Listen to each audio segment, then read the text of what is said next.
Bonjour à tous, on fait une émission un peu particulière avec Charles qui passait par là et je me suis dit bien tant mieux, je vais pouvoir discuter un petit peu avec Charles, Charles Voyer-Mertier, c'est bien comme ça qu'on prononce ton nom, je sais plus. Vincent Mortier, Vincent-Mortier, ok d'accord ça marche, excuse-moi d'avoir écorché ton nom. pas de problème. Et donc si je te reçois dans cette émission c'est parce que tu as fait un mémoire de théologie mais tu es très intéressé par la philosophie donc ça tombe bien parce qu'on est en plein dans le sujet de la chaîne.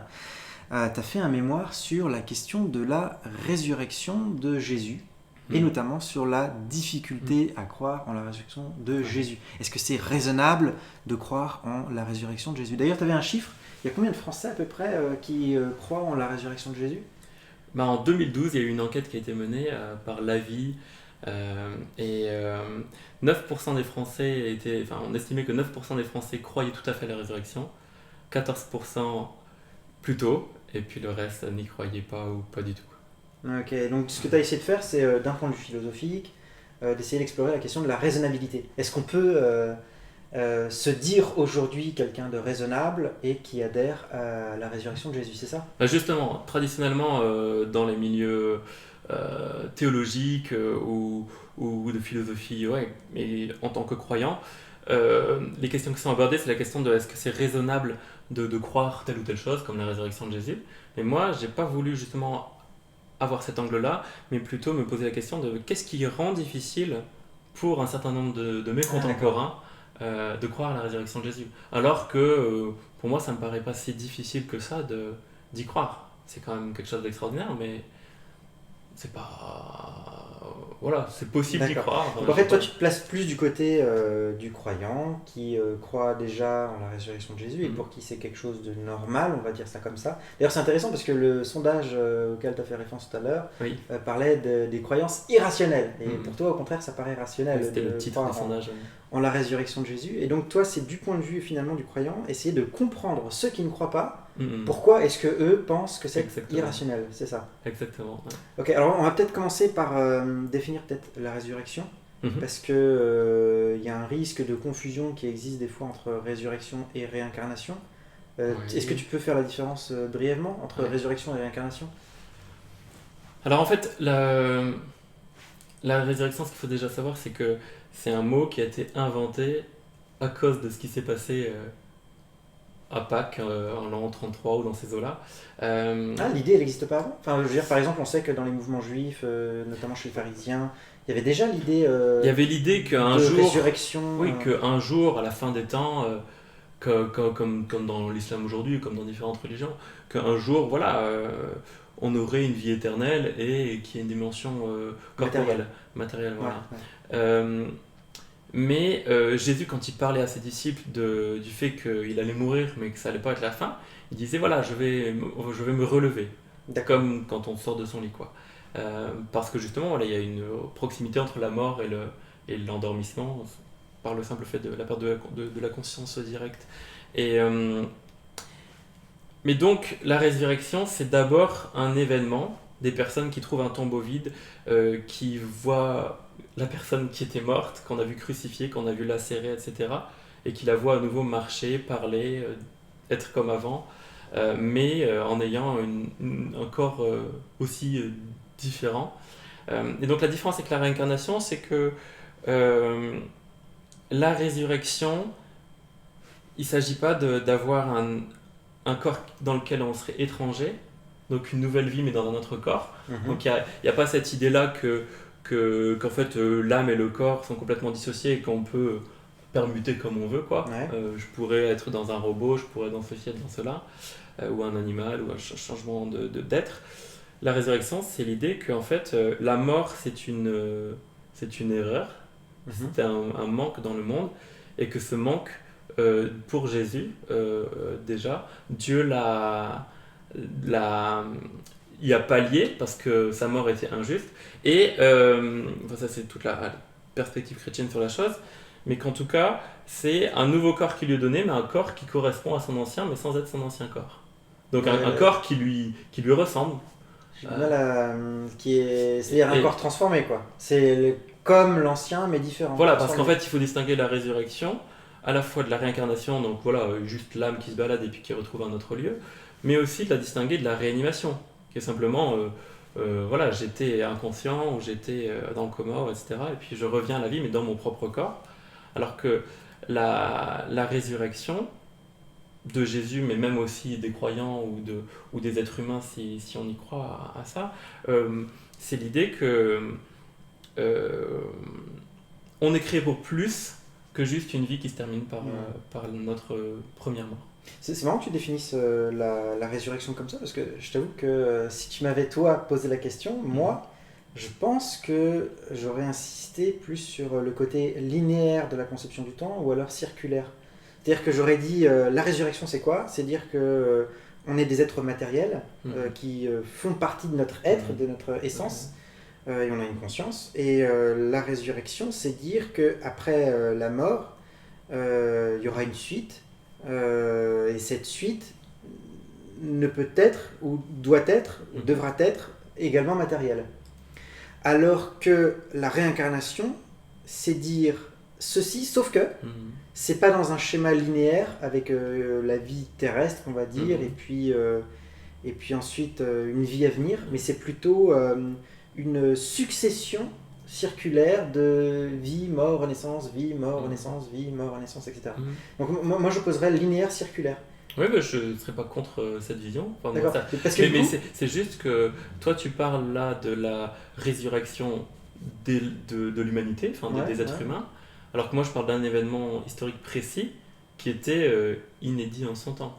Et qui après, par la lecture qu'en a fait l'apôtre Paul, par la lecture qu'en ont fait les théologiens, Thomas d'Aquin par exemple, on est arrivé à cette idée-là que, effectivement, cette idée-là qui était présente dès le début, mais qui a été précisée et clarifiée, que notre existence est une existence corporelle et qu'il n'y a pas une survie de l'âme comme dans le platonisme par exemple, et l'âme pourrait se suffire à elle-même et le corps c'est un mal dont il faut fuir. Justement, une découverte que si Dieu s'est fait homme en Jésus, ça a manifesté, ça nous a manifesté à nous-mêmes que notre corps est d'une dignité extraordinaire et aussi que notre vie est corporelle. La vie éternelle dans le christianisme, c'est plus une danse que juste une vision, quoi. Ouais. Quoi qu'on dise. Mais du coup, si quelqu'un était par exemple transhumaniste et physicaliste, donc quelqu'un qui serait physicaliste, matérialiste au sens commun, c'est-à-dire quelqu'un qui pense que la réalité ultime, elle est matérielle, mais qui accepterait du coup ce qu'on appelle l'émergentisme des propriétés, qui accepterait du coup que de la matière puisse émerger de la conscience, et qui, en tant que transhumaniste, dirait ouais, mais peut-être on va assurément mourir, enfin, normalement, la plupart d'entre nous, on va mourir, mais on pourrait, en laboratoire, concevoir un corps biologique relativement semblable au nôtre, et réutiliser la conscience qui était avant dans notre corps actuel pour la réimplanter dans un corps autre. Est-ce que pour toi, ça reste de la résurrection, ou est-ce que pour toi, ça n'a plus rien à voir, on ne peut pas parler de résurrection dans ce cas de figure? En fait, donc je mets à part la question de la faisabilité de la chose. Oui, ça, on est dans le pur abstrait là. Voilà, c'est une expérience de pensée. C'est une expérience de pensée. En fait, ce que je trouve intéressant dans l'usage que faisait Jésus du mot de résurrection, ou même de Paul et des autres, de ceux qui ont suivi dans cette tradition-là, c'est que Jésus dit, il est dit que Jésus a été relevé d'entre les morts, qu'il a été ressuscité. Donc il n'est pas le sujet, c'est quelqu'un d'autre. Chose qui serait aussi le cas dans ce que tu décris. Ce que tu veux dire, c'est que c'est pas Jésus qui est l'acteur de sa résurrection, c'est Dieu qui est l'acteur de sa résurrection. Et donc, que ce soit Dieu, que ce soit un laboratoire, dans tous les cas, le sujet de l'expérience, entre guillemets, n'est pas le sujet de l'action. Ouais. Oui. On pourrait dire que ce serait une résurrection, mais d'un autre genre, dans le sens où la résurrection qu'a vécu Jésus au dire des témoignages du Nouveau Testament et que l'on vivra en fait à la fin des temps au dire de différents textes religieux, y compris le Nouveau Testament. Cette résurrection-là est supposée être une réappropriation de soi. Donc la découverte, l'union de son intériorité avec un corps qui nous correspond complètement, dans lequel on se reconnaît, dans lequel d'autres nous reconnaissent. Euh, et donc, si on me transplantait dans quelque chose dans lequel euh, je ne me sens pas chez moi, ce ne serait pas une résurrection au sens où la Bible l'entend, quoi. Ouais, Il y a vraiment une question de se sentir à la maison, quoi. D'accord. En fait, si je te pose la question, c'est parce que je sais aussi qu'il y a toute une tradition d'interprétation de l'identité du soi. C'est bien moi qui ressuscite si c'est bien un bout de moi, de ma matière qui ressuscite. Enfin, je fais en fait implicitement référence à Peter Van Inwagen, qui de mémoire dit qu'il faut au minimum qu'il y ait une partie de ma matière qui soit de nouveau là. La question c'est est-ce qu'il y a vraiment besoin qu'il y ait une partie de ma matière qui était là, qui soit réutilisée lors de la résurrection, ou est-ce que peu importe, tant que je retrouve une vie matérielle, on peut toujours parler de résurrection.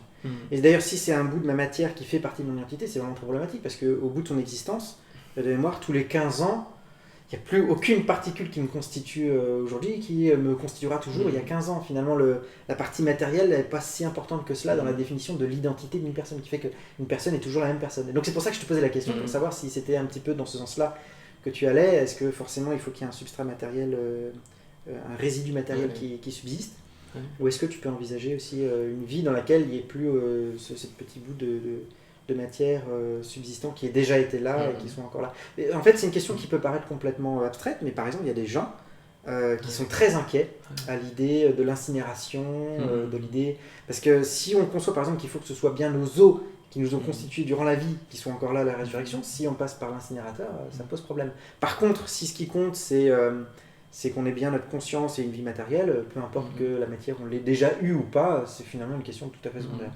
C'est pour ça que je te pose cette question. Oui. Ben, par rapport à ça, je dirais très simplement que...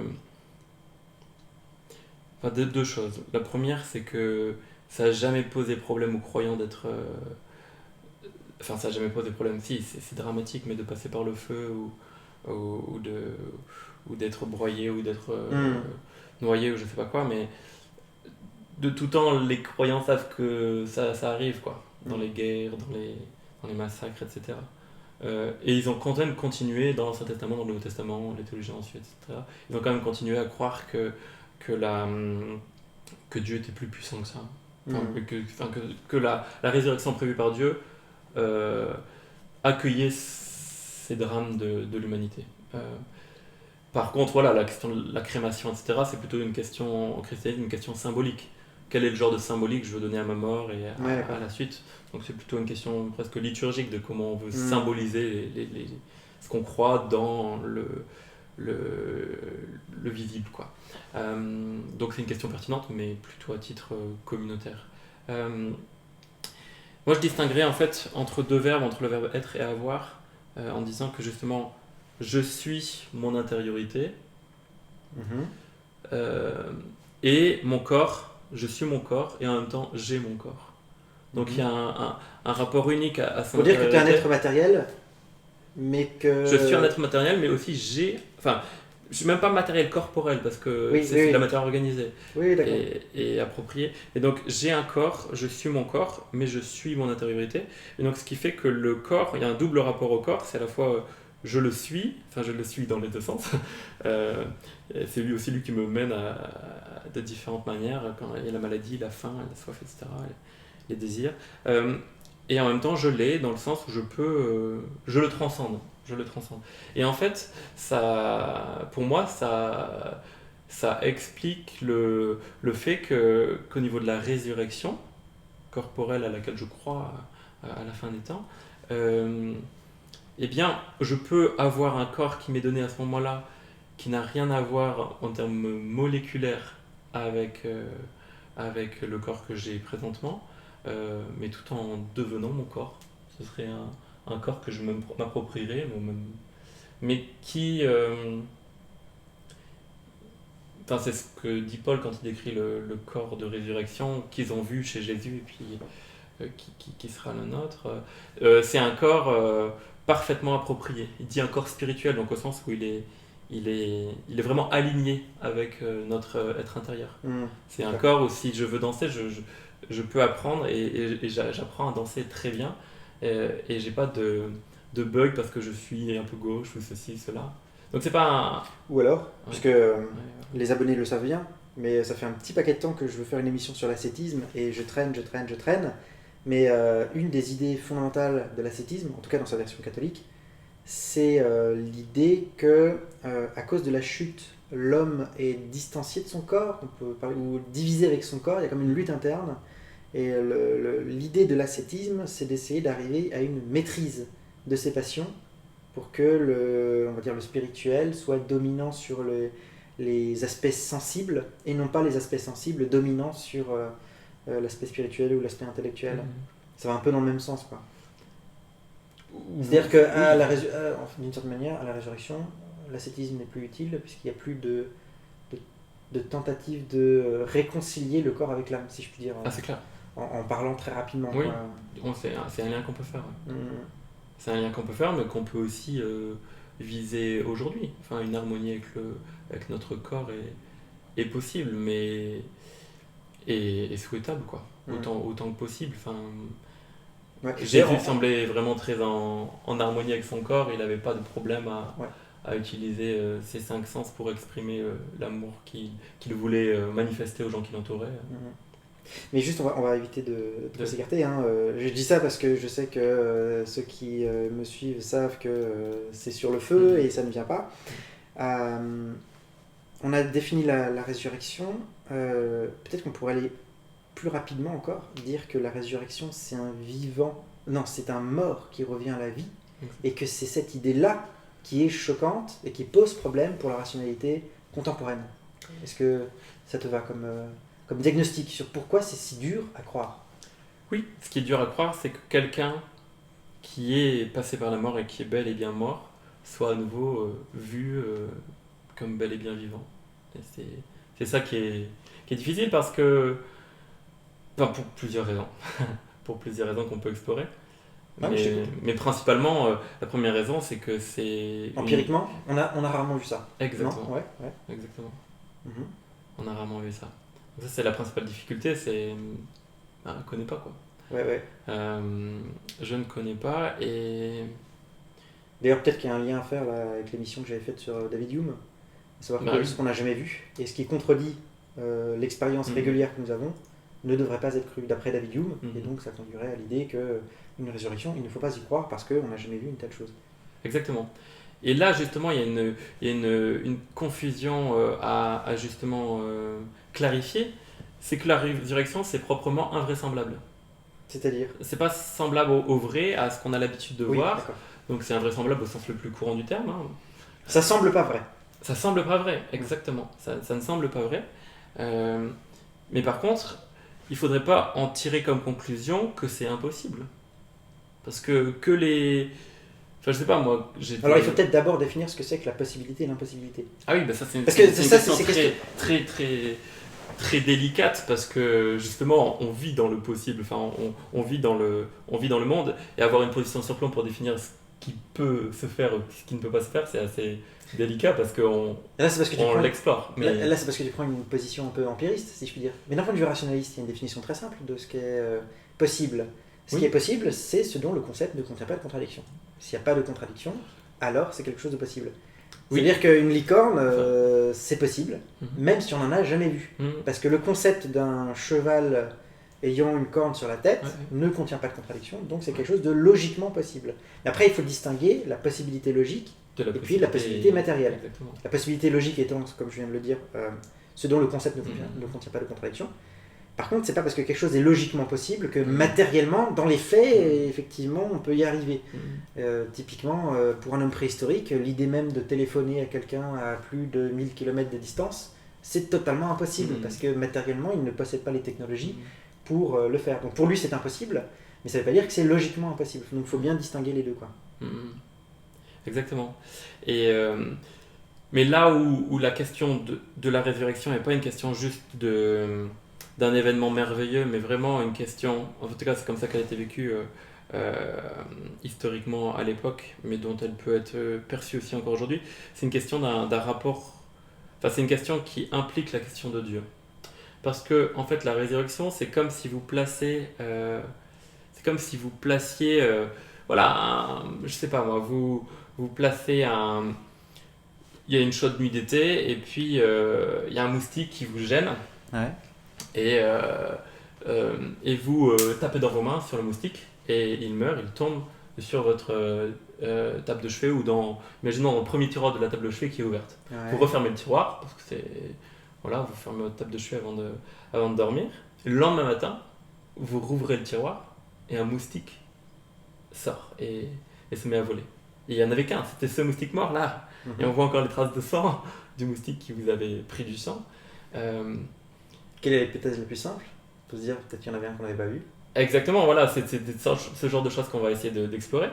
Mais ça ne peut s'expliquer que s'il y a une intervention de... Enfin, il y a une intervention... Si c'est le même moustique. Exactement, si c'est le même basé moustique, quelque voilà, chose. bien sûr, c'est ça. Hum. Et Encore en que... fait, c'est la question qui s'est posée avec Jésus, c'est que vous aviez quelqu'un qui gênait, qu'on a mis à mort, qu'on a mis dans un tombeau, et qui s'est retrouvé ensuite vivant. Et la mort était perçue dans toutes ces civilisations antiques, qu'elles soient juives, romaines, etc. Mais comme ayant un rapport avec la divinité, c'est la divinité, quelle que soit la manière dont on la définit, mais qui impulse le mouvement au monde et la vie. Et donc ça veut dire que ce principe ultime qui donne la vie au monde est intervenu. Ouais. Mais si on fait abstraction de tout ça, si on fait abstraction de la vision du monde telle que la partageait le monde antique, et si on se place plus dans la vision du monde contemporaine, d'une certaine manière, est-ce que si on voyait une résurrection, si aujourd'hui un athée voyait une résurrection, est-ce que forcément il serait obligé de penser que Dieu est intervenu? Est-ce qu'il ne pourrait pas se dire, si par exemple la vie est apparue à partir de la matière inerte, ça paraît bizarre comme idée, mais en même temps il n'y a pas d'autre possibilité d'explication du vivant si on est athée. Il y a du vivant, il a bien dû apparaître de quelque part. Et s'il n'y a pas de Dieu, c'est que ça a dû apparaître, même si ça paraît complètement invraisemblable, même si c'est un événement qui est extrêmement délicat à obtenir. Il n'empêche qu'au bout d'un moment, on sera obligé de le réduire à l'idée d'une matière inerte qui a vu émerger un certain nombre de propriétés qu'on appelle la vie. Dans ce cas de figure, est-ce qu'un athée qui verrait aujourd'hui une résurrection ne pourrait pas se dire la même chose? Non, c'est pas Dieu, enfin, il n'y a aucune preuve que c'est Dieu, c'est peut-être, je sais pas moi, la matière inerte qui s'est organisée. Oui, ben, complètement, enfin, c'est une des voies pour s'expliquer la chose. De toute façon, on cherche forcément à s'expliquer ce qu'on ne comprend pas et qui dérange. Et c'est ce qui explique pas mal de publications autour de la question de Jésus, c'est qu'il dérange et on n'a pas envie de se laisser déranger sur la manière dont il se présente lui-même, et donc on essaie de s'expliquer le phénomène de Jésus. Mais sur la question d'une résurrection, effectivement on peut chercher à aller dans ce sens-là, mais ce qui serait encore un grand point d'interrogation, c'est la question de pourquoi ça n'arrive pas plus souvent. Et pourquoi ça arrive pour cet homme-là? Oui, mais c'est la même question. Mais c'est la même question par rapport à l'émergence de la vie. Comment se fait-il que on ne voit pas plus souvent de l'émergence de la vie? Pourquoi est-ce qu'il y a eu une fois une explosion de vie et pourquoi est-ce qu'après il n'y en a plus autant? La question se pose finalement. Et donc la grande question, c'est la question de l'intentionnalité. C'est est-ce qu'il y a quelqu'un qui nous veut du bien ou du mal, mais qu'il y a quelqu'un qui nous veut quelque chose et qui fait ça. Et c'est une vraie question, parce que quand il y a des coïncidences, quand il y a des malchances, quand il y a des drames, savoir si il y a quelque chose il y a du sens à trouver là, quelque chose qui m'est signifié ou pas, c'est une question que finalement on peut rencontrer tous les jours, quoi. Et qui est une question passionnante quand on entre dans l'idée qu'il y a une intention. Parce que ça veut dire qu'en fait, en venant dans le monde, je ne suis pas jeté dans le monde comme le disait Heidegger. Exactement. Ouais. Alors justement, parlant de Heidegger, on va revenir à la philo, parce que c'est un peu aussi le but de cette émission. Toi, tu as beaucoup travaillé sur un auteur pour répondre à cette question. Comment se fait-il que d'autres personnes puissent avoir du mal à croire en la résurrection, alors que pour toi, en tant que croyant, ça ne te semble pas si problématique que cela? Tu as utilisé un auteur qui est philosophe contemporain, alors je ne sais plus s'il enseigne maintenant à Nantes, à Rennes ou à Nancy, puisqu'il est, voilà. Donc il enseigne à Nancy, qui est Roger Pouivet, qui enseigne la philo à Nancy, la philo analytique de la religion notamment. Et donc toi, tu t'es intéressé à son épistémologie, c'est-à-dire sa théorie de la croyance, ou sa théorie de la justification de la croyance. Et donc tu as utilisé cet auteur pour essayer de répondre à cette question. Comment se fait-il que pour des gens, ce soit dur de croire en la résurrection? Ouais, exactement. Oui, donc j'ai pas mal utilisé cet auteur donc qui développe une épistémologie des vertus. Donc l'idée que on a des qualités humaines à déployer et qui nous rendent fiables dans notre recherche de la vérité. Donc, par exemple, le courage intellectuel, bah, ça permet de croire des choses qui sont vraies et que personne n'arrive à croire, comme ben, par exemple l'existence de chambres à gaz à la sortie de la guerre. Il y a beaucoup de gens qui avaient extrêmement du mal à croire parce que c'était des proportions inouïes, c'était des quantités de personnes qu'on n'avait jamais entendues passer par la mort.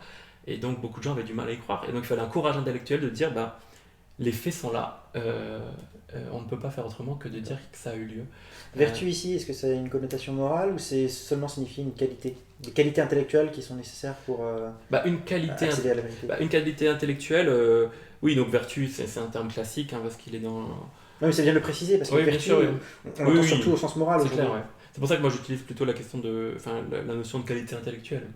Qualité intellectuelle, mais sauf que la qualité n'est pas qu'une notion de compétence, justement, enfin, c'est à distinguer d'une compétence, parce que bah, le courage intellectuel, c'est pas une compétence intellectuelle. On peut être très bon logicien ou très bon historien et manquer de courage intellectuel. Il y a des très bons historiens voilà, qui peuvent refuser certaines choses, ne pas. Une sorte de disposition alors. C'est des dispositions, c'est Ouais. c'est vraiment une disposition à la vérité, en fait, à chercher la vérité et à être prêt à faire des sacrifices pour croire la vérité ou pour l'enseigner, quoi. Donc est-ce que tu es en train de dire que quelqu'un qui ne croit pas en la résurrection ou qui aurait du mal à croire en la résurrection, il manque de vertu intellectuelle? Eh bien, c'est effectivement une question que ouvre Roger Pouvet, la question de dans quelle mesure est-ce que nous aimons la vérité et dans quelle mesure nous sommes prêts à revoir nos jugements simplement en fait de la vérité. Et il pense que, comme lui, c'est un philosophe, mais c'est un philosophe chrétien, il pense qu'il y a vraiment de très bonnes raisons de croire, par exemple, que Jésus ressuscitait. Et une des explications qu'il donne pour lequel certains n'y croient pas, c'est trop inattendu. Et donc il y a du mal, parce qu'il n'y a pas cette disposition à accepter les faits tels qu'ils sont, peut-être. C'est ça. Ça c'est un aspect de l'explication, la question de est-ce qu'il y a du courage intellectuel, est-ce qu'il y a la capacité de comment dire, Enfin, ça c'est une des vertus par exemple. Voilà. Chez les personnes qui ne croient pas, est-ce qu'elles ont vraiment le courage intellectuel quand elles lisent les évangiles, de se dire, tiens, si c'est des témoignages qui sont historiquement fiables, comme ça semble être le cas, enfin très proche des événements, etc., comment je me l'explique autrement qu'en contestant ces témoignages? Parce que dans ces cas-là, sinon je conteste que Napoléon a fini sur Sainte-Hélène, que César a franchi le Rubicon, etc., qu'il y a des chambres à gaz, qu'il y a eu des chambres à gaz à Auschwitz, etc. Alors, je précise juste c'est gênant. Pour ceux qui nous regardent que on va pas explorer la question historique, etc., parce que ça prendrait beaucoup trop de temps. Sûr. On la met entre parenthèses, on la considère à titre d'hypothèse ici comme étant une hypothèse de travail. Donc ça, c'est une interpellation de la philosophie de Roger Pouvet, c'est est-ce que je suis prêt à chercher la vérité même si ça a un impact sur ce que je crois, sur ma manière de vivre, etc. Est-ce que je suis prêt à faire des changements dans ma vie, dans ma pensée déjà, quand je reconnais des choses vraies? Et ça a une portée relationnelle, politique, sociale considérable. Parce que si je suis prêt à reconnaître par exemple que j'ai eu tort, ça peut changer vraiment des relations familiales, professionnelles, Moi, de société. Pendant très très longtemps, j'ai eu beaucoup de mal à reconnaître l'indéterminisme quantique, par exemple. Ça peut paraître complètement fou, mais moi, c'était plus que de la magie. C'était l'indéterminisme quantique était non recevable. J'ai eu beaucoup de mal à accepter ce fait. Ouais. Les théories comme celle du Big Bang, etc., où il y a eu l'idée d'un commencement au monde, il y a eu beaucoup de mal chez beaucoup de scientifiques, notamment physicalistes, par exemple Haeckel en Allemagne, le père de l'embryologie évolutionniste. Voilà, c'est ça. Il avait beaucoup de mal à accepter ce genre d'idée, qu'il y a eu un commencement, parce que justement, ça voulait dire pour lui qu'il y avait un Dieu. Alors la caméra a coupé, c'est normal, hein, sur les DSLR habituels, il y a une demi-heure maximum pour filmer, donc du coup on le fait en plusieurs parties. J'ai oublié de vérifier le temps, donc du coup cette fois-ci je vais essayer d'être un peu plus rigoureux sur ma vérification du temps. On en était à la question du coup de la vertu intellectuelle, la capacité, la disposition à reconnaître la vérité quand on est en face de la vérité. Donc on parlait des difficultés de certaines découvertes scientifiques que les gens avaient, lorsqu'on a fait ces découvertes, avaient à accepter la vérité. Effectivement. Et c'est quelque chose qu'on voit sur la question de la résurrection, qu'on voit dès dès les récits des évangiles, enfin dès les premiers témoignages, où on voit justement ceux qui ont fait garder le tombeau, donc les chefs des prêtres qui avaient incité à se remettre Jésus à mort parce qu'ils les dérangeaient dans leur mainmise sur la vie religieuse et donc leur pouvoir. On les voit justement refuser d'entrer dans une démarche d'impartialité intellectuelle et de reconnaître qu'il y a des choses ou de chercher à voir ce qu'il en est vraiment, mais pour directement faire répandre la rumeur qu'on avait volé le corps. Chose que les disciples n'avaient pas fait parce qu'ils étaient bien loin de tout ça, tellement ils étaient terrorisés par ce qui s'était passé, quoi. Ils s'attendaient à voir le Messie sur terre qui les sauve de l'Empire romain, et puis finalement il se fait clouer sur une croix. Oui, ils sont même complètement déçus. Hein. Ah, mais déçus. Le reniement de Pierre aussi sont en partie. Ils croient plus, tout simplement. Et le fait qu'ils osent le dire, c'est d'ailleurs un témoignage en plus en faveur de la vérité historique, c'est qu'ils se présentent, alors qu'ils sont eux-mêmes les commanditaires des évangiles, ils se présentent sous leur jour le plus mauvais jour, quoi. Et donc le plus réaliste, probablement. Ouais, donc tu disais que pour Roger Pluvet, une partie de la réponse à la question pourquoi est-ce que des gens n'arrivent pas à croire en la résurrection de Jésus, c'est parce que c'est un fait qui semble beaucoup trop étonnant et que du coup on peut avoir du mal, on peut manquer de cette vertu, de cette disposition intellectuelle consistant à reconnaître les faits même quand ils sont les plus incroyables. On suppose encore une fois dans cette émission que, admettons que les arguments soient connus, admettons que... Parce que justement, cette question de la vertu intellectuelle, donc la disposition à chercher la vérité, quoi qu'elle nous en coûte, c'est vraiment le moteur ultime pour Roger Pluvet de la vie intellectuelle. Et d'ailleurs, il va sortir prochainement un livre sur l'éthique intellectuelle au PUF. Mais avant ça, il fait un diagnostic assez serré des difficultés qu'il y a à croire, mais qui ne relèvent pas de la responsabilité de la personne. C'est-à-dire justement, nos croyances font système. On ne croit pas. Si je crois qu'il y a eu Jésus qui a vécu, ça veut dire que je crois qu'il y a eu un peuple juif en Judée au 1er siècle qui était sous l'oppression romaine, qu'il y avait des personnes qui se proclamaient rabbis, etc., qui avaient une ambiance un peu avec des pouvoirs différents, religieux, romains, etc. Donc je ne peux pas croire que Jésus existait sans croire un certain nombre de choses. Donc nos croyances font système. Et c'est là que le bas blesse, c'est que y a des croyances plus fondamentales que d'autres, qui fonctionnent un peu comme des règles de pensée. Par exemple, la croyance que toute vie humaine a un terme qui s'appelle la mort, ou qu'on appelle la mort, et que ce terme est définitif. Donc en fait, le problème, c'est que ça touche quelque chose de trop fondamental dans nos systèmes de pensée pour accepter de aisément revenir dessus, c'est ça ? Exactement. C'est que quand vous avez justement une pensée, une croyance en fait, c'est pas seulement une pensée, c'est une croyance, c'est-à-dire une pensée que vous estimez vraie, enfin que vous tenez pour vraie, même sans forcément l'estimer de façon réflexive, donc une de vos croyances qui en fait est structurante, vous ne le savez pas forcément qu'elle est structurante, mais quand justement on vous annonce que quelqu'un est revenu d'entre les morts, vous vous rendez compte qu'en fait pour vous elle est structurante. Non, la mort c'est un terme, si on atteint la mort vraiment, alors c'est un terme définitif. Et si la personne est encore vivante, ça veut dire qu'elle n'a pas atteint la mort, donc il s'agit d'une réanimation, etc. Ou alors, c'est que la perception de cette personne vivante est fausse, et donc il y a une apparition, il s'agit d'une illusion, des choses comme ça. Donc on va chercher à s'expliquer les choses, mais ça en fait on le fait tout le temps. Quand on a une règle générale et qu'il y a un élément un élément particulier qui vient contester la règle générale, et ben en fait on va faire un arbitrage. Pas forcément volontaire, mais il va se faire. C'est typiquement le cas quand on le voit dans les convictions politiques et sociales. Par exemple, quand on estime que tous ceux qui sont de telle catégorie sociale de telle ethnie, de tel ceci, de tel cela, de telle ville, on, vont dire telle ou telle chose, ou penser telle ou telle chose, ou agir de telle ou telle façon. Quand on voit quelqu'un qui n'agit pas de cette façon-là, mais qui semble appartenir à cette catégorie de personnes, bah soit on se dit, bon, les choses sont plus compliquées, il y a des salauds partout, enfin on dit voilà, il y a des gens ceci comme ça, bons ou méchants des deux côtés, ou un peu partout.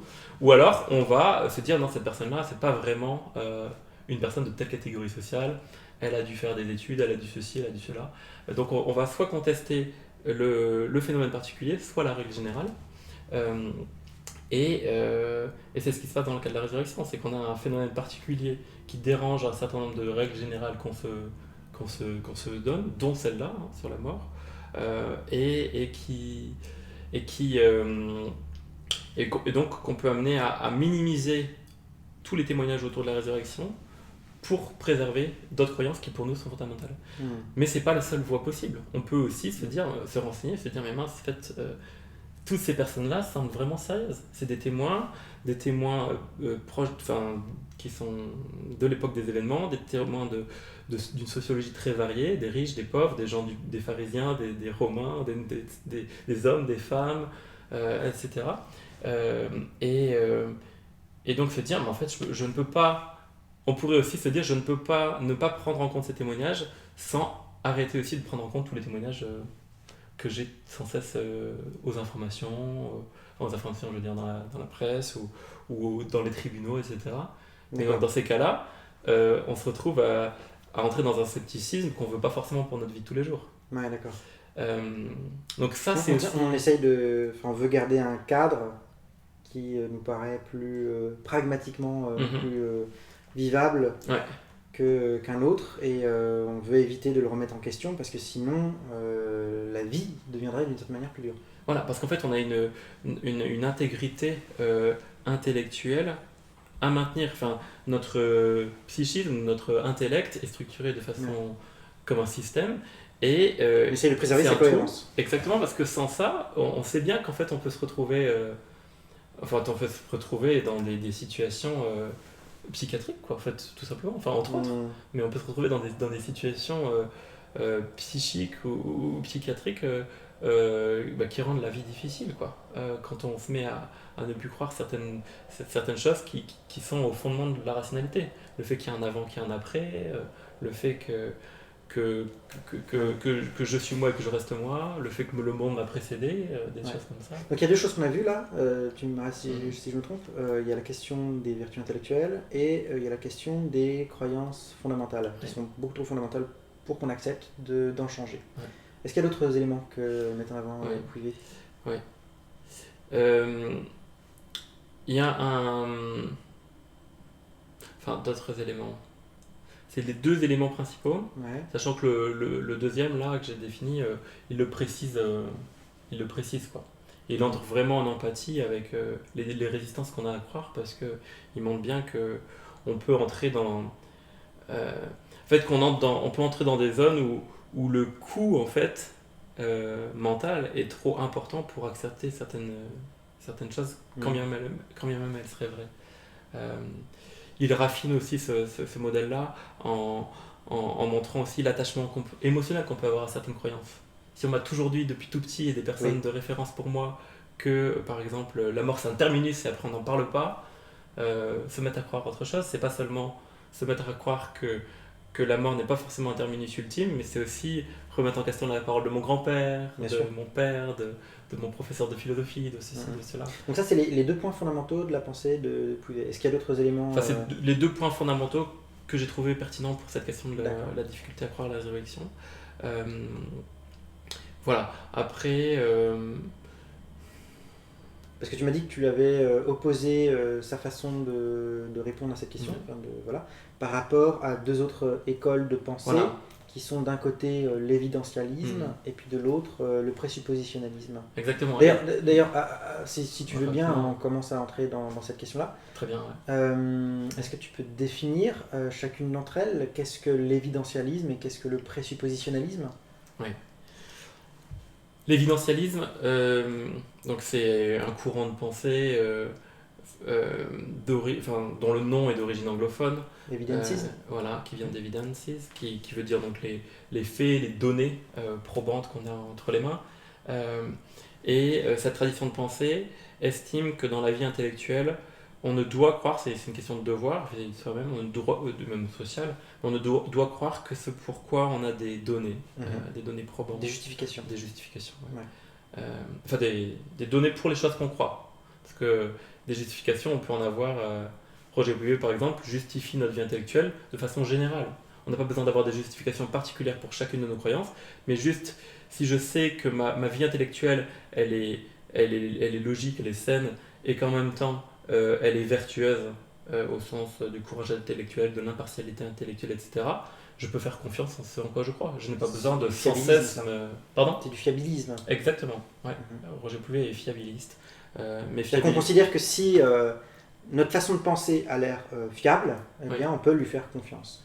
Exactement. Sauf qu'il y a deux formes de fiabilisme. Il y a le fiabilisme par exemple de Plantinga qui dit que notre manière de penser est grosso modo fiable, sauf si on sait qu'on est dans un... Par exemple, si on prend des drogues. Voilà, par exemple. On sait que là, si je vois un éléphant rose alors que je viens de prendre de l'ecstasy, c'est probablement la faute de l'ecstasy. Exactement. Donc ça, c'est le fiabilisme de Plantinga, mais le fiabilisme de Roger Pluvet ajoute la dimension éthique. C'est-à-dire que ma manière de penser peut être globalement fiable, mais en même temps, il y a des situations où j'ai besoin d'avoir du courage intellectuel, de l'impartialité intellectuelle, de la maîtrise de ce que je crois, etc., pour oser croire des choses qui sont vraies, mais qui en fait sont un peu acceptées par peu de monde, ou remettre en cause des choses que tout le monde pense, ou des choses comme ça. Donc ça, c'est le fiabilisme de Roger Pouillet. Et l'évidentialisme, c'est une tradition dans laquelle on va dire on ne doit croire tout ce qu'on croit, on ne doit le croire que si on a des raisons, au moins des raisons possibles, mais souvent des raisons réelles de les croire. Ça peut être des preuves matérielles, ça peut être des preuves, enfin des démonstrations abstraites. Voilà, ça peut. Voilà, c'est toute raison qui nous conduit à... Et dans ce cas, qu'est-ce que c'est le présuppositionnalisme ? Comment est-ce qu'on peut le définir ?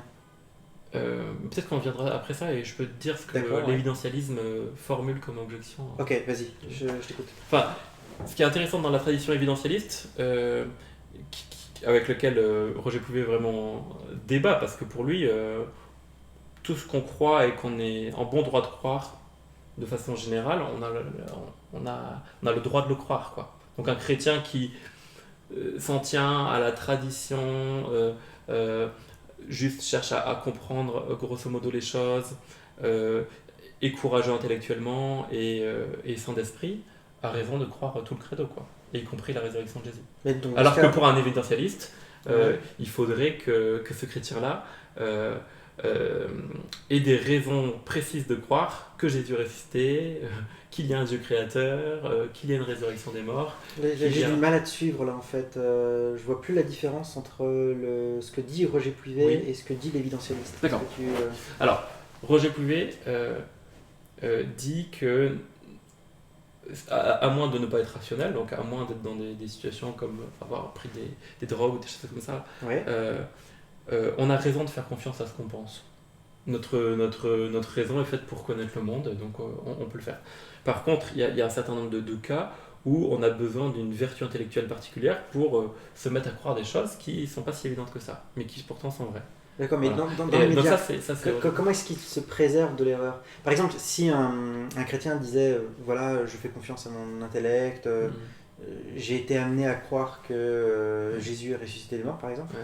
Mais qu'est-ce qu'il préserve de l'erreur par rapport à, par exemple, un musulman qui dira non, Jésus n'est pas ressuscité, Jésus n'est même pas mort à la croix d'ailleurs. Pourquoi se faire confiance à soi finalement plutôt que l'autre, alors que l'autre a tout autant de raisons de se faire confiance à lui-même, à ses facultés intellectuelles ? Ça, c'est justement l'objection évidentialiste, de dire mais de quel droit tu peux croire des choses pour lesquelles tu n'as pas de raison précise de croire, et de raisons que tu peux manifester et qui sont partageables. Eh bien, c'est une objection vraiment intéressante. Et là, ce que répond Roger Pouvet, c'est que la connaissance, c'est une affaire sociale. À savoir qu'il y a des experts dans le monde et qu'une grande part de notre connaissance en fait, repose sur la confiance dans le témoignage deux personnes qui sont, elles, qualifiées. Ouais, d'accord, mais Donc, attends. Je veux dire, il y a quand même une différence entre, par exemple, si 90% des experts sur une question disent tous la même chose, eh bien, on peut accepter un argument d'autorité raisonnable en disant que parce qu'ils sont des experts et que eux possèdent les justifications légitimes pour affirmer ce qu'ils affirment, et qu'il y a un processus de contrôle et de rétro-contrôle qui fait que les experts sont légitimes dans leur affirmation, on peut leur faire confiance. Par contre, dans un domaine dans lequel il n'y a pas d'unanimité d'experts, ou dans un domaine dans lequel il y a de sérieuses polémiques ou de vrais débats, par exemple typiquement la question religieuse, est-ce que là on aurait le droit de faire une telle chose que de dire je fais confiance Oui. Justement, quand je parle d'experts, je ne parle pas d'experts au sens uniquement des gens qui ont des qualifications, des doctorats, etc. Mais il y a aussi des experts, donc il y a des experts d'autorité dans un domaine, mais il y a aussi des experts conjoncturels de par la situation dans laquelle ils sont. Et typiquement un témoin d'un événement, de dernier renversement de voiture par une voiture au carrefour à côté de chez toi, l'expert dans ces cas-là sera en fait peut-être la fille de 5 ans qui est juste là avec son ballon, peut-être le grand-père qui revient d'avoir cherché quelque chose à la supérette, et il sera expert dans le sens où on est obligé de faire confiance à son témoignage et confiance au témoignage des deux s'ils sont sur des trottoirs différents et qu'ils sont tous les deux là, et croiser ces témoignages pour savoir ce qui s'est passé d'un point de vue extérieur au niveau de l'accident. Si on en revient à la question de la résurrection. Exactement. Pour la résurrection, les uns vont dire les disciples de Jésus ont été témoins de sa résurrection, ils l'ont vu ressusciter, donc je leur fais confiance. Mais de l'autre côté, un juif XY classique pourrait dire que les autorités religieuses, sur la base du témoignage des soldats, ont dit que les disciples avaient volé le corps, et donc voilà, ils ont volé le corps, et c'est pour ça qu'on n'a pas retrouvé le corps de Jésus. Dans les deux cas, on fait confiance à un témoin, dans les deux cas, on fait globalement confiance à ses propres facultés. En plus, il y en a une qui est plus coûteuse que l'autre. Pourquoi est-ce qu'on balancerait dans un sens plutôt que dans l'autre ? C'est là qu'interviennent les vertus intellectuelles, le courage intellectuel, l'impartialité, le fait de peser le pour et le contre, mais au niveau des témoignages. Et c'est ce que fait, par exemple... On revient alors à l'évidentialisme alors. Parce que c'est sur des critères de qualité des témoignages, par exemple, on revient à une question de données qu'on va pouvoir faire pencher la balance. Pas que, parce que en fait justement, c'est un point qui est intéressant chez Roger Pouvet, c'est que la qualité du témoignage est avant tout, pour lui, après ça se discute, c'est la qualité du témoin. C'est la qualité morale du témoin, enfin morale, sa morale intellectuelle, son éthique intellectuelle, on pourrait dire, qui va donner du poids à son témoignage. Donc, quand... donc justement, quand les femmes de l'évangile dans Luc disent qu'elles ont vu le tombeau vide, en fait, elles n'ont rien à gagner nulle part. De toute façon, a priori, on ne les croit pas trop dans la société, enfin en tout cas... Leur témoignage n'a pas de valeur dans la société juive du début de notre ère. Exactement, n'a pas la même valeur que le témoignage d'un homme. Dans la perception de la société de l'époque. Et pourtant, Luc précise bien que c'est elles qui ont vu en premier le tombeau vide. Et si Luc le mentionne, c'est qu'il estime que c'est vrai. Donc en fait, ce que tu es en train de dire, c'est que les évangiles semblent manifester tant d'honnêteté. Bon, on va se placer dans le cadre peut-être de l'époque, parce que sinon il y a la question aussi historique, etc. On rajoute beaucoup de problèmes. Mais un homme de l'époque entend avec autant d'honnêteté le fait de reconnaître que ce sont des femmes qui, les premières, ont vu le Christ ressuscité, sachant qu'habituellement on considère les femmes comme ayant un témoignage inférieur à celui d'un homme. Autant d'honnêteté, reconnaître la faiblesse finalement de ce qu'on apporte comme preuve est une preuve d'honnêteté, et donc c'est plutôt vrai, c'est ça que tu dirais, mais j'en reviens à ma question, là dans ce cas je vois plus la différence avec un évidentialiste, parce que j'ai l'impression aussi que ça peut faire partie des données qui font pencher, on peut examiner la qualité d'un témoin, sa moralité, et ça peut rentrer à l'intérieur de questions évidentialistes, dans une perspective évidentialiste. Non, mais c'est sûr. C'est sûr, c'est qu'en fait ces deux traditions, elles ne sont pas forcément opposées, mais elles font porter l'accent sur des choses différentes. D'accord, ok. Et l'intérêt je trouve, sur cette question-là, de la difficulté à croire à la résurrection de la posture évidentialiste, c'est de dire, il y a un certain nombre de gens qui ne croient pas à la résurrection, tout simplement parce qu'elles n'ont aucune donnée entre les mains. Et donc là, c'est le rôle de ceux qui croient à cet événement de connaître ces données-là, les données qui sont disponibles, et de pouvoir en informer le grand public, au même titre que tous les grands événements de l'histoire ont donné lieu à des reportages et des informations. Donc si j'essaie de résumer ce que j'ai cru comprendre de ce que tu disais, parce que moi je précise que j'ai lu quelques travaux de Roger Pouivet, mais les derniers je ne me suis pas trop porté, enfin je les ai pas trop portés à ma connaissance. Donc je m'actualise là grâce à notre discussion. Si j'ai bien compris en fait, les évidentialistes disent qu'on a besoin de preuves pour croire. Et en fait, c'est comme si Roger Pouivet ne contestait pas en gros la chose, mais il disait il n'y a pas que ça. Il y a aussi des qualités intellectuelles et il y a aussi des questions de croyances qui sont fondamentales pour nous.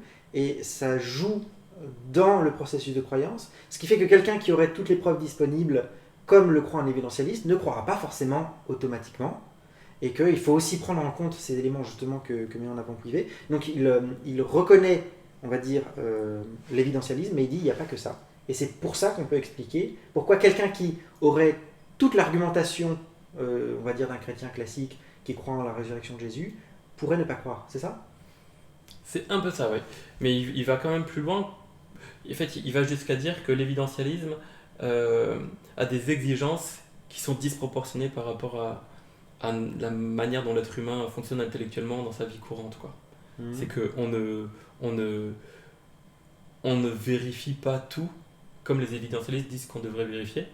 Et que justement, l'évidentialisme, enfin c'est ma reformulation, mais ça donne l'impression d'être un peu, une philosophie de luxe pour ceux qui peuvent se payer le temps de faire des recherches. Comme toi, par exemple, tu vois. Ou alors on va nourrir aussi, on va accepter de nourrir une part de scepticisme. Voilà, alors que dans la vie de tous les jours, enfin, pour tous ceux qui ont un métier extrêmement prenant, etc., ouais. On ne peut pas faire autrement que faire confiance. Mais même toi, l'indéterminisme quantique, tu l'as jamais vérifié. Non. Tu te reposes sur les témoignages de scientifiques qui, entre eux, il y a eu quelques-uns qui ont refait l'expérience. Mais sauf que je me demande s'il n'exagère pas quand même ce qu'est l'évidentialisme, dans le sens où j'ai pas l'impression d'abandonner, moi, mon évidentialisme. Je me situe plutôt dans l'école évidentialiste. Hein, voilà, on va dire tout de suite. Je pense qu'on doit avoir des arguments et des raisons de croire pour croire.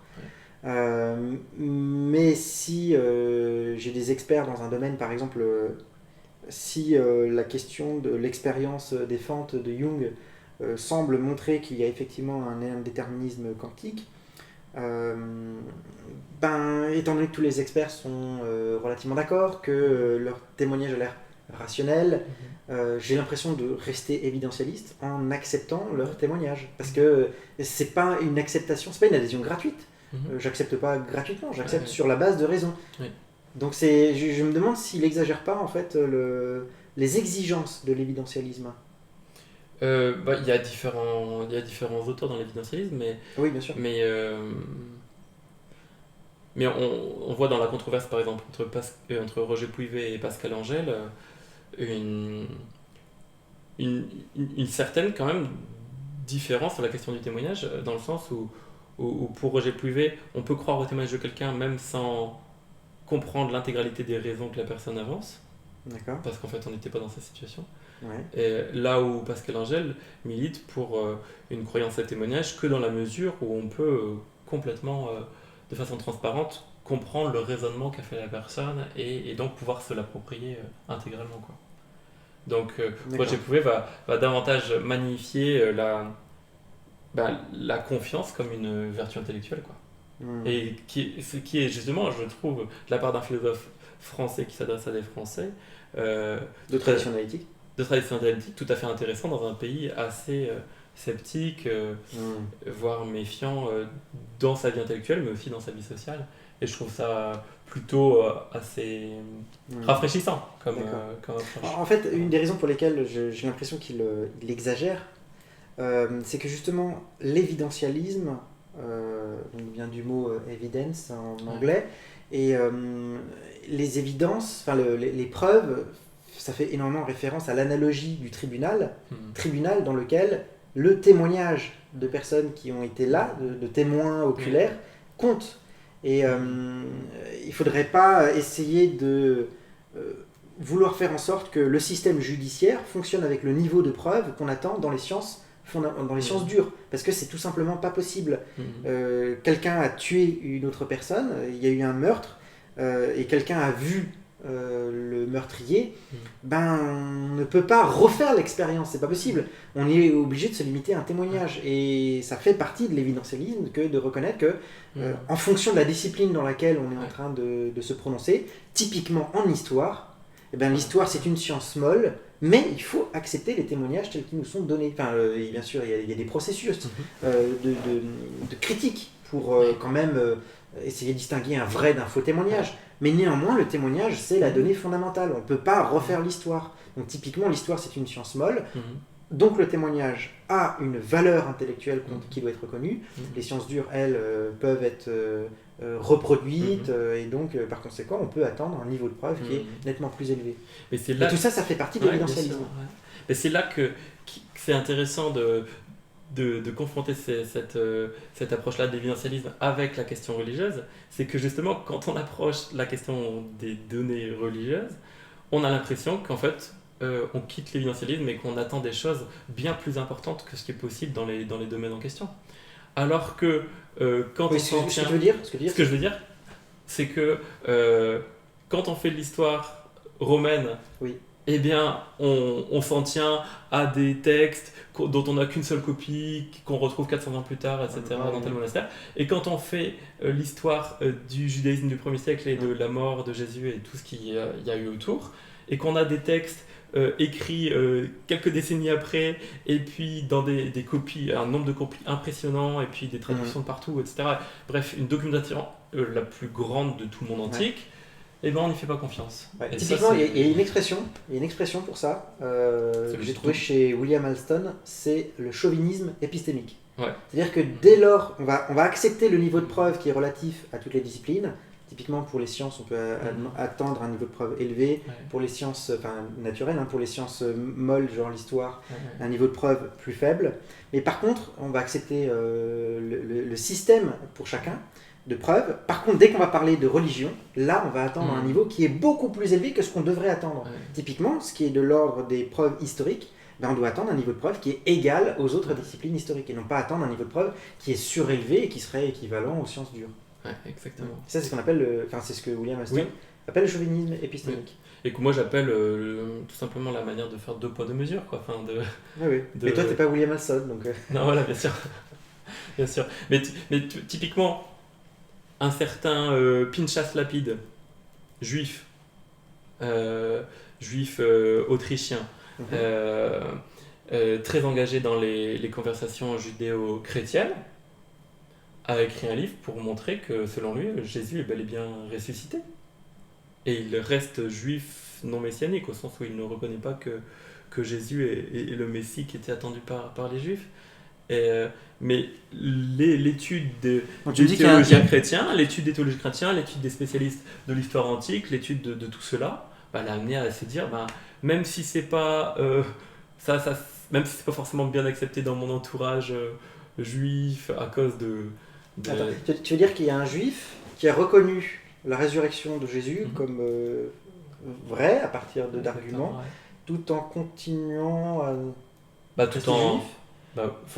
En tout cas, tout en ne devenant pas un juif chrétien.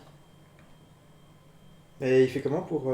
c'est-à-dire qu'il reconnaît quelque chose qui est vrai, qui est contradictoire avec son propre système de croyance ? C'est pas contradictoire. Non, justement, ce qui montre, c'est que de croire à la résurrection, c'est pas contradictoire avec son système de croyance.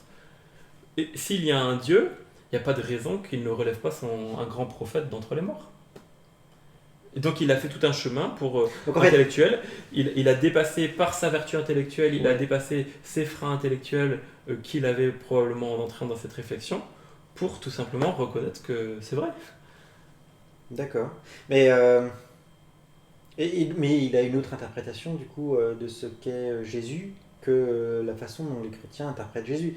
C'est-à-dire comme fils de Dieu, enfin Dieu le Fils, venu en chair, incarné, qui ensuite est mort et ressuscité. Pour lui, c'est un grand prophète qui est mort et qui est ressuscité. C'est-à-dire qu'il a une interprétation plus faible de la portée du message et de l'être de Jésus.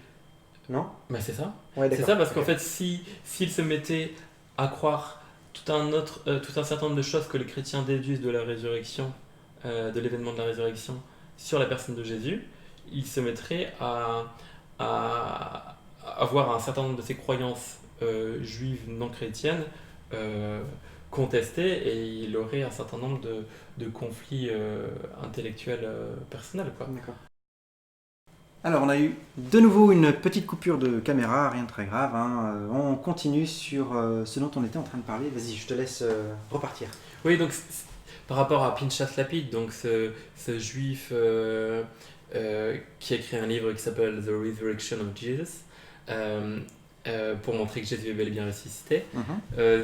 que j'ai le sentiment qui s'est passé de ce que j'ai appris sur le sujet, c'est que il a été en contact, donc ça va dans le sens de l'évidentialisme, il a été en contact avec des spécialistes, des personnes qui ont cherché, qui se sont documentés, qui ont fourni les preuves qu'on a autour de la question de la résurrection. Donc il s'est documenté sur le sujet. Ces personnes-là aussi, les personnes qu'il avait en face de lui et qui lui le dirigeaient vers ces arguments-là, avaient une vie intellectuelle vertueuse. Ça, c'est un point que j'ai pas encore mentionné, mais qui est intéressant dans la philosophie de Roger Pluvet. Mais c'est que euh, être vertueux intellectuellement, avoir une éthique intellectuelle dans la question du témoignage, c'est aussi faire confiance au témoignage de quelqu'un qui est généralement digne de confiance.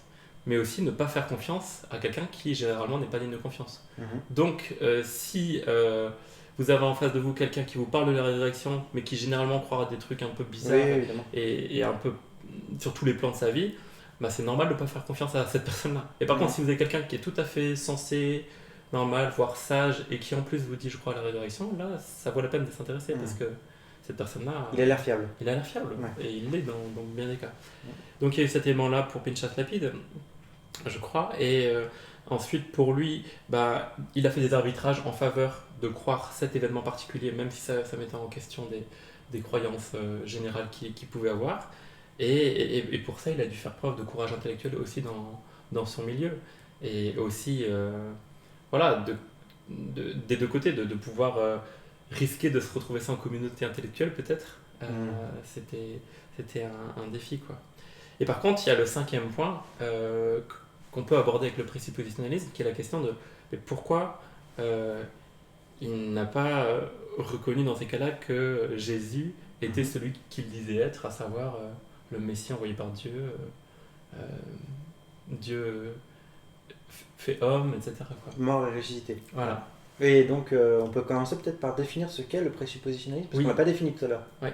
Donc le présuppositionnalisme, c'est un courant épistémologique qui Donc est relatif à la théorie de la connaissance. exactement Mhm. présent principalement dans des milieux théologiques Mhm.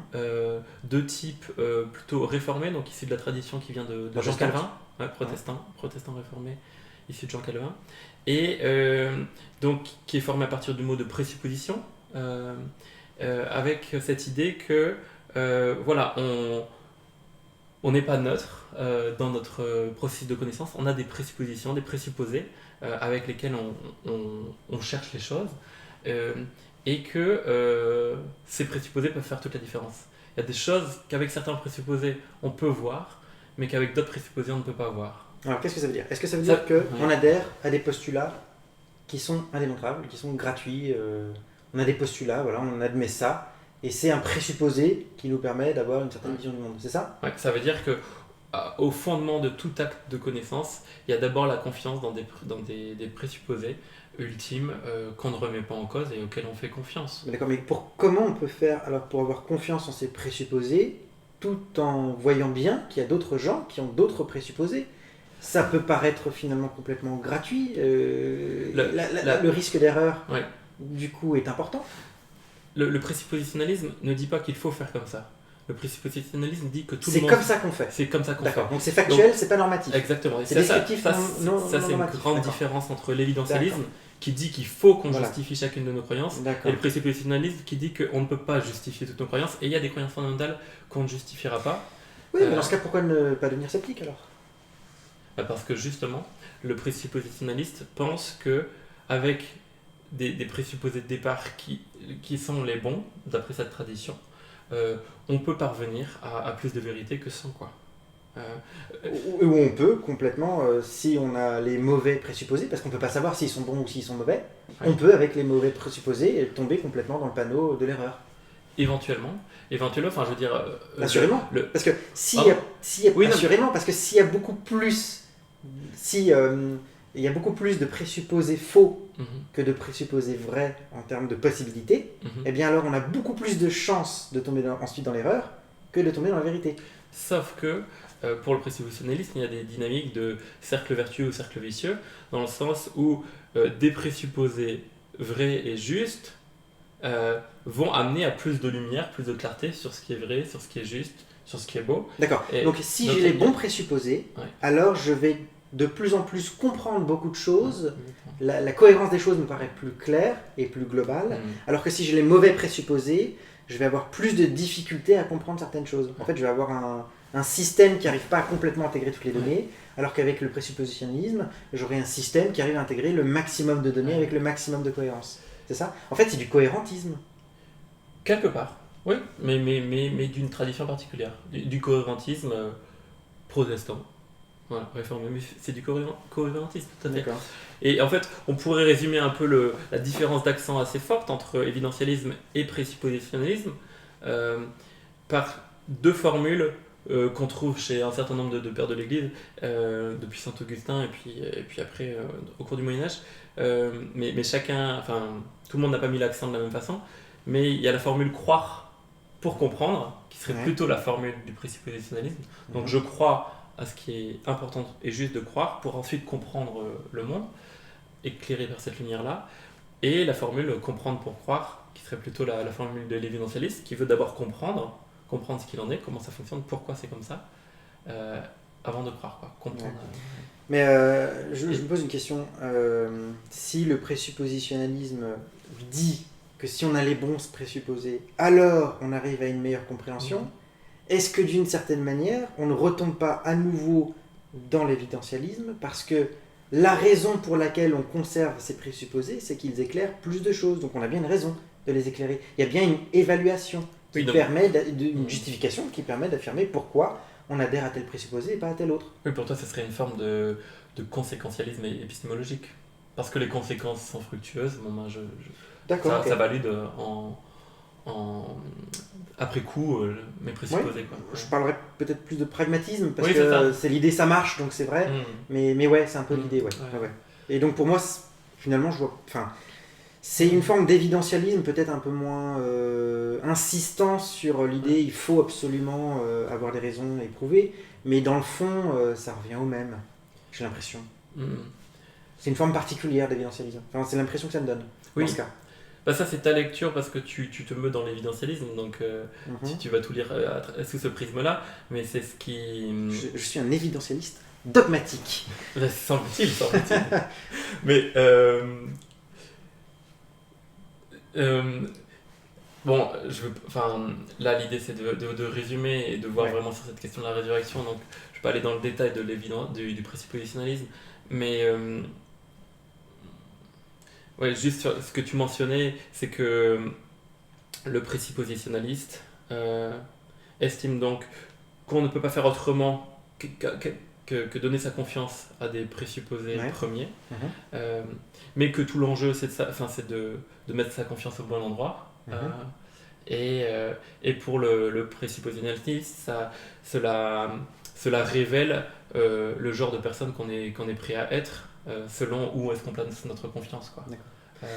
Et suite à ça, effectivement, il y a l'éclairage ou non sur la vie. Et donc on est plutôt dans le présuppositionnalisme, dans les débats, dans une question de conflit de vision du monde, qui sont justement globales et... d'ensemble, c'est des systèmes qui se confrontent les uns aux autres. D'accord. Et du coup, que disent les présuppositionnalistes par rapport à Pouillet ? Parce qu'on était dans l'idée que les évidentialistes ont un petit peu leur reproche par rapport à ce que les idées que peut avancer Pouillet. Et les présuppositionnalistes, eux, qu'est-ce qu'ils reprochent exactement ? Eh bien, il ne reproche pas grand-chose, mais enfin, il pourrait reprocher des choses, mais c'est juste qu'en fait, ce sont deux traditions qui sont complètement hétérogènes. Ouais. Roger Puivet est catholique, il est en philosophie analytique, Ouais. il est d'inspiration thomiste, Mhm. et voilà, en épistémologie des vertus. Et côté, il est francophone en plus. Euh, et le présuppositionnalisme, lui, est une tradition donc protestante Mhm. et non catholique, euh, Oui, tout ça, c'est pas plutôt en grave. lien avec la philosophie continentale. Non, mais ce Ouais, que je d'accord. veux dire, c'est que C'est des univers différents. c'est des univers D'accord. complètement différents qui ne dialoguent pas ensemble. Et Ouais. donc moi, dans mon travail, la mise en lien que j'ai fait des deux, c'était une mise en lien originale. Donc ce que je veux dire, c'est pas forcément ce que dirait, enfin c'est ce que diraient les présuppositionnalistes potentiellement, mais ce n'est pas ce qu'ils ont dit. Voilà, c'est juste une Et précaution. donc, qu'est-ce qu'il dirait Et voilà. Et ce que j'ai C'est une trouvé, présupposition de ta part. Vas-y, on voilà, t'écoute. exactement. Ce que j'ai trouvé intéressant, c'est que le présuppositionnalisme mettait vraiment l'accent très fort sur est-ce que l'on est prêt ou non à reconnaître Dieu tel qu'il est et tel qu'il agit. Euh, et que donc, pour la question de la résurrection, eux vont vraiment placer le curseur sur la question de est-ce que ce que la résurrection de ce Jésus-là, à ce moment-là de l'histoire, avec ce que ça signifiait dans ce contexte-là, est-ce que ce que cela me dit de Dieu, donc savoir qu'il y a un Dieu qui voulait se révéler par cet homme, que cet homme a dit des choses sur qui nous sommes en tant qu'humanité ou ce qu'on est appelé à être, est-ce que je suis prêt à accepter l'ensemble ou pas? Et en gros, pour un présuppositionnaliste, la difficulté à croire à la résurrection est ultimement la difficulté à Accepter tout le package. accepter Dieu tel qu'il est, ouais, effectivement, et tel qu'il se présente. Mais j'ai quand même du mal Là à où, voir la différence avec Puivet qui parlait des vertus intellectuelles. exactement, c'est là où les deux se rejoignent. Ah, d'accord. Ok. Enfin, se rejoignent.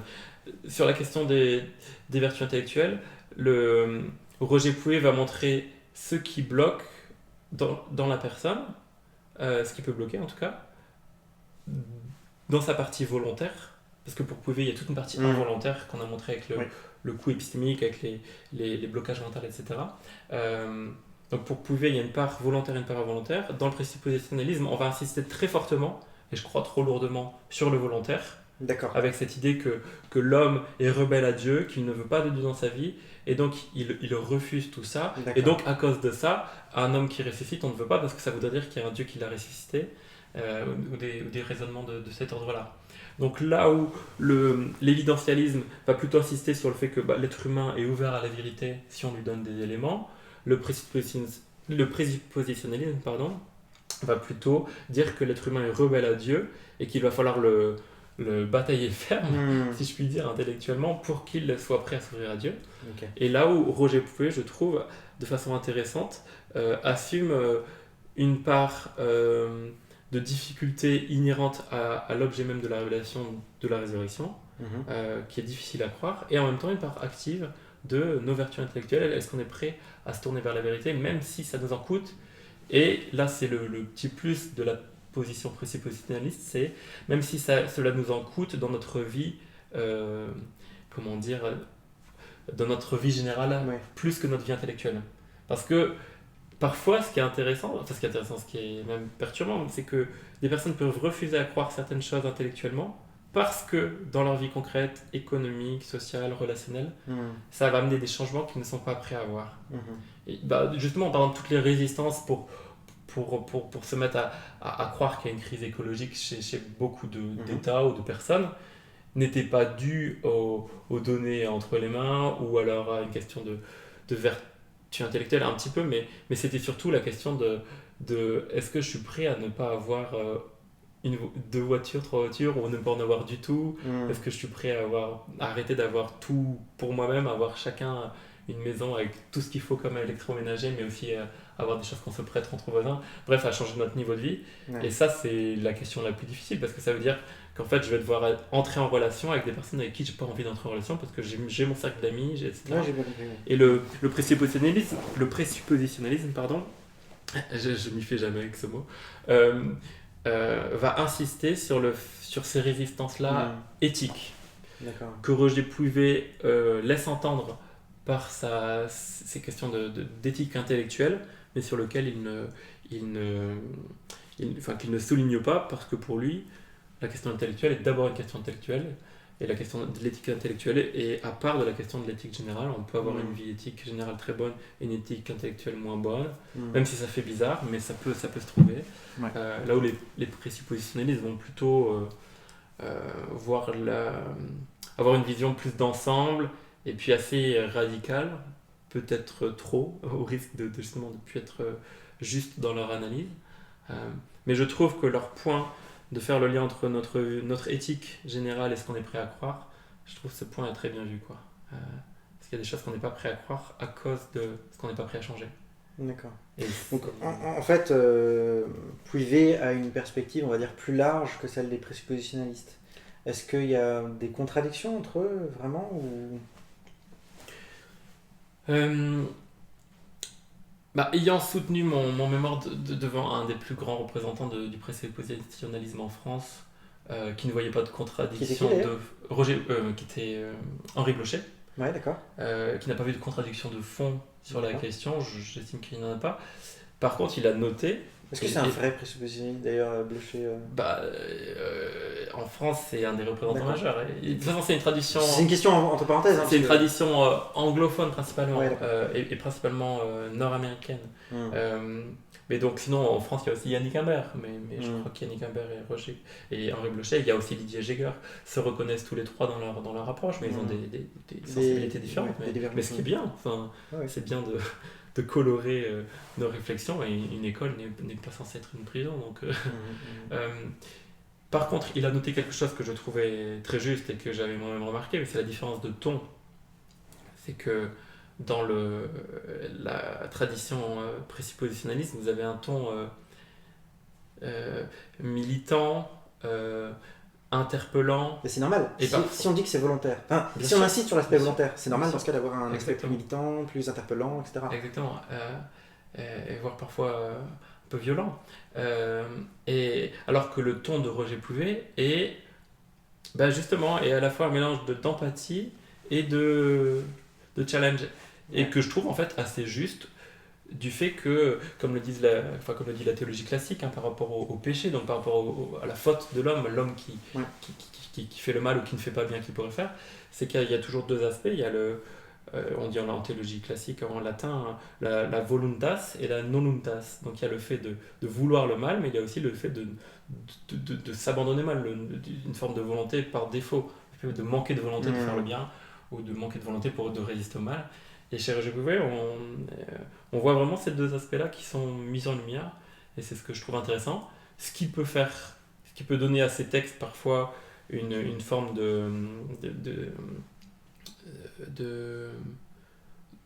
comment dire, on peut le trouver manquer aussi parce que c'est un analyste, mais de force, exactement, mais pour qui sait lire les arguments et avoir la patience de l'étude, je trouve son approche très intéressante.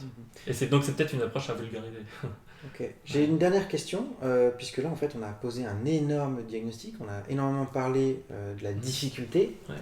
Question qui vient ensuite, et on va terminer sur cette question parce que je ne sais pas si tu l'as beaucoup exploré, mais et on fait quoi après une fois qu'on a compris quel était le problème, est-ce qu'il y a des solutions? Est-ce qu'il y a des choses qu'on peut faire pour essayer, par exemple, on est en train de discuter avec quelqu'un qui n'y arrive pas, manifestement c'est pas pour des raisons intellectuelles, est-ce qu'il y a des choses, des solutions, ou est-ce que c'est comme ça, c'est fini, c'est incurable? On pourrait répondre à cette question à partir de trois angles d'attaque. La question du savoir ou des connaissances, la question du savoir-faire ou des compétences, et la question du savoir-être. Sur le plan des connaissances ou du savoir, c'est important que ceux qui croient à la résurrection aient la capacité de rendre compte de l'espérance qu'ils ont, en fait la résurrection c'est pas que pour Jésus, c'est aussi pour nous tous, mais donc qu'ils aient la capacité de savoir ce qui s'est passé au vu de ce qu'on sait, de connaître les témoignages, de connaître la pertinence historique. Pour le moment, on en reste à des critères évidentialistes. Disons, on a quelqu'un qui maîtrise parfaitement ça, Okay. Après, qu'est-ce qu'on fait? En termes de savoir-être, là, il y a la question de la patience qui est capitale. que les chrétiens relient à la question de la prière, de savoir parler à Dieu de nos amis, par exemple, pour que leur cœur devienne favorable à toute la vérité qu'il y a dans le monde. Et la patience est vraiment capitale, parce que justement, sans patience, on risque de tomber dans des approches trop...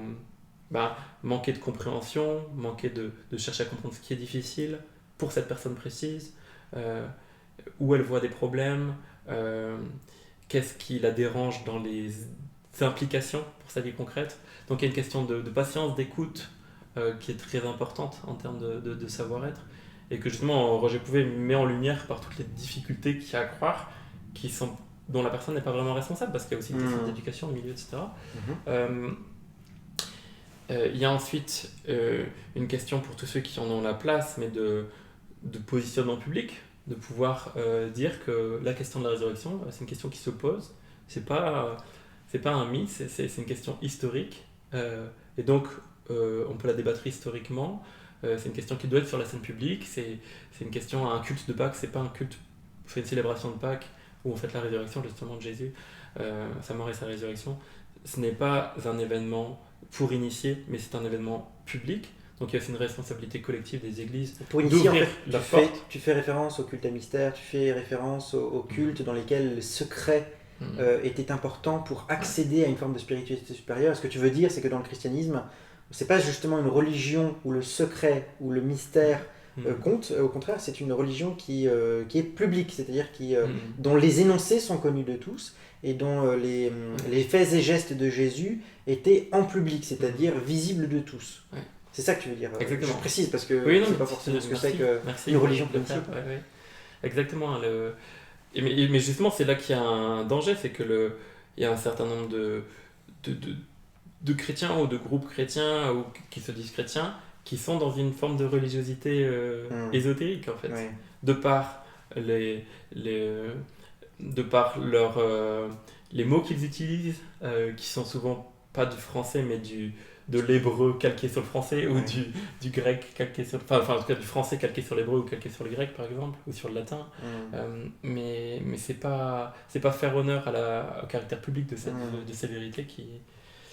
Donc, en gros, il faut que les chrétiens expriment publiquement que cette question est une question qui peut et qui doit être... Donc voilà, on peut l'exprimer de façon, que c'était un objet de débat historique, mais aussi que c'est un objet, que les célébrations de cet événement sont publiques, mais par célébration, si on célèbre la résurrection, là aussi il y a un problème, c'est que les chrétiens déjà parfois le célèbrent qu'entre eux, donc c'est le problème d'avant, mais aussi parfois ils le célèbrent mais sans forcément expliquer l'importance de cet événement. Parce que pour Pinchas Lapid, voilà, très bien, Jésus est ressuscité et ça montre que c'était un grand homme, mais que Dieu, il avait la faveur de Dieu. Mais sauf qu'en fait, c'est bien plus que ça. D'accord, la résurrection... On n'explique pas tout le sens de la résurrection. Et parfois, on ne le comprend pas, parce qu'on ne se l'explique pas entre chrétiens, ou c'est peu enseigné. Mais en fait, si cet homme-là qui a été crucifié est ressuscité, ça dit des choses sur qui il est. Ça veut dire qu'il n'est pas un homme qui mérite la mort, comme nous tous, semble-t-il, on la mérite, parce qu'on y passe. Donc ça dit des choses sur notre propre moralité, la sienne, etc. Ça pose des questions, comme il se présente, ça pose des questions sur son discours. Il se présente comme Dieu, mais donc s'il est Dieu, pourquoi est-ce qu'il nous rend visite, et pourquoi il permet, pourquoi il se fait passer par la mort, c'est tout à fait, c'est des questions vraiment capitales. Et aussi il y a toute une question politique, c'est que si Dieu, qui est tout puissant, qui a tout entre ses mains, passe par l'impuissance, par la non-puissance, dit Jacques Ellul, et la non-violence, qu'est-ce que ça dit de notre rapport justement à la puissance, à la violence, qui est une question très importante dans le domaine religieux. Mais aussi, il y a la question politique, c'est que l'Empire romain, Rome était censé avoir le seul pouvoir de vie et de mort. C'est pour ça que les Juifs qui en voulaient à Jésus, donc les pharisiens, les sédiciens de l'époque, parce qu'il y avait les Juifs qui ne voulaient rien à Jésus, ses disciples par exemple, ou d'autres pharisiens. Mais en tout cas, ceux qui en voulaient à Jésus, ceux qui avaient le pouvoir et qui se sentaient contestés, ont demandé à Rome de tuer Jésus, parce que seul Rome avait le pouvoir de vie et de mort sur les gens de son empire. Mais si cette mise à mort, Dieu est capable de la contester, mais ça veut dire qu'il n'y a aucun système autoritaire dans le monde euh, qui mérite plus de respect que le simple respect qu'on doit à tout être humain. Et c'est ce que dit Pierre dans une de ses épîtres qu'il écrit aux premiers chrétiens. Il dit, euh, respectez le roi, euh, euh, aimez, craignez Dieu. Je ne sais plus dans quel ordre, mais je crois que c'est respecter le roi, craignez Dieu, aimer la fraternité, donc l'ensemble des croyants, et respecter tout homme. Et donc c'est le même verbe entre respecter le roi et respecter tout homme. Il n'était pas mis côte à côte, mais on voit bien qu'en fait, il ne faut pas respecter le roi plus que son voisin. Ouais. Et ce qui est marrant, c'est que dans cette traduction, on traduit honorer le roi, respecter tout homme. Oui. Alors qu'en fait, c'est timao en grec, c'est le même verbe. Mais donc ça, c'est une conséquence de la résurrection, c'est que l'empereur romain qui vous dit renie ta croyance en Jésus, ta croyance qu'une société sans classe est possible quelque part, comme vivaient les premiers chrétiens, etc. Ou alors je fais de vous des torches brûlantes comme a fait Néron. Martyr. Voilà, je vous martyrise, voilà. Et ben justement là, les chrétiens peuvent dire ça m'est égal, je te respecte en tant qu'être humain, mais tu ne vas pas faire le vrai et le faux. Le vrai et le faux, c'est l'histoire et c'est Dieu qui en est le maître. Et donc ça fait aussi que ça demande aussi que les chrétiens, ceux qui croient que Jésus est ressuscité, mais il s'agit pour eux de le croire vraiment, mais donc d'avoir un autre rapport à la mort, et donc un autre rapport aux autorités, et donc un autre rapport aux luttes, et donc être prêt à s'engager dans des luttes, comme par exemple Martin Luther King. Il savait très bien, il avait des menaces de mort depuis le début, mais d'être prêt à s'engager dans des luttes. Et ne pas avoir peur de la mort. Ouais, exactement. Notamment, ouais. Donc ça, c'est des différents éléments. Et puis après, donc savoir-être, savoir-faire. Et dans le savoir-faire, il s'agit vraiment d'avoir de travailler son écoute, son tact, et d'avoir vraiment un vrai souci de la personne avec qui on est, de ne pas la considérer comme différente de nous-mêmes. Et donc les résistances qu'elle a, on les a peut-être, mais sans forcément le savoir, ou pour autre chose. Ouais. Et il s'agit d'accompagner la personne dans ses résistances, qu'elles soient intellectuelles, éthiques, culturelles, mais tout en sachant que nous-mêmes, on a le même chemin à faire sur l'ensemble, pour croire vraiment ces choses-là qui changent la vie. Voilà. Ok. Écoute, ça m'a beaucoup plu de faire cette émission avec toi. J'espère que ça vous a énormément plu également. Alors, on précise évidemment que tu ne penses pas que tous les athées sont fous. Et d'ailleurs, on est parti. Tu l'as pas dit, ni pensé. On part de l'hypothèse aussi. Je l'ai pas. Enfin, on l'a déjà un petit peu dit dans l'émission, mais c'est important de le redire que ici, on ne discutait pas. Est-ce que Jésus est effectivement mort et ressuscité ? On part de l'hypothèse où s'il y avait suffisamment d'arguments pour le penser. Comment expliquer que des personnes n'y croiraient pas en fait? C'était ça tout l'objet du mal à y croire de cette émission, voilà, tout à fait. Et donc, tu as fait ce mémoire en théologie, notamment en t'appuyant sur Roger Pouvier, qui est philosophe, et c'est ainsi que tu as pu construire ta réflexion sur cette question. Moi, ça m'a franchement beaucoup plu de faire cette émission avec toi. Même, hein. J'espère que les abonnés ont aussi beaucoup apprécié. N'hésitez pas à mettre des likes, n'hésitez pas à vous abonner, évidemment, si ce n'est pas encore fait. D'ailleurs, tu es abonné ? Je crois, oui. J'espère bien. Donc, si tu fais confiance en la fiabilité de tes facultés cognitives et que tu crois que tu t'es abonné, c'est que probablement ta mémoire n'est pas faillible et donc que tu dois l'être. Donc, n'hésitez pas à vous abonner, n'hésitez pas à mettre des commentaires. D'ailleurs, tu feras peut-être un tour dans la rubrique des commentaires si jamais il y a des questions qui te sont particulièrement posées. En tout cas, j'espère que j'aurai de nouveau l'occasion de discuter avec toi parce que c'était vraiment super intéressant. J'espère que vous êtes aussi... enthousiaste après cette émission et puis je vous dis à très bientôt pour une prochaine émission.